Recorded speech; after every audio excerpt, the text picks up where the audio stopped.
Lose our spring cups here. Take the tension off the spring cups, then remove them. Take the striker spring off. And the factory one is painted green, the Apex one is not painted at all. It's an easy way to tell the difference.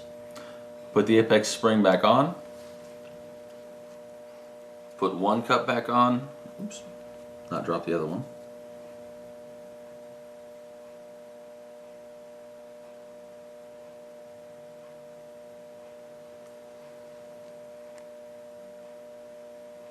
Now once I have the striker cups back on, I'll just push on it and make sure the spring is working. Looks like we're in good shape. So I'll take the striker, put it back into the slide, run all the way forward. You'll notice that the white sleeve will actually push in on spring tension. So what I'll do is I'll set the striker back plate into its channel, and I'll put a little bit of upward pressure on it. It doesn't take much. And then I'll push on the white striker liner until the back plate comes up and captures it. Pull the pin out, lock the back plate on. At this point, the slide is complete. I'll wait to put the barrel and guide rod back in so I can show proper lubrication of the barrel before we proceed. Into the frame, first thing we'll do is remove the back pin out of the sear housing block and then the trigger pivot pin out of the locking insert. I'll take my 1/8 inch roll pin punch and I'll punch the pin out.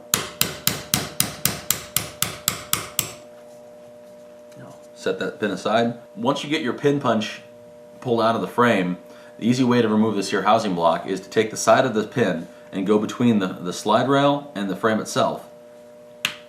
Push it into that gap and it'll pop the sear housing block free. At that point, the sear housing block can be pulled straight up out of the frame while you pull the trigger back, and you can actually disengage and set that aside. We're not going to do anything to the sear housing block because the spring is relatively difficult to reinstall and nothing needs to be done with those components. To remove the trigger pivot pin, we're going to use the Apex slave pin, and we're going to push on the frame from the right side to the left, keeping constant pressure on it. We'll move around the slide lock lever until it becomes free, and as you can see, the pin popped right out. The trigger pivot pin has 2 notches on it, one very close to the center and one off to the edge.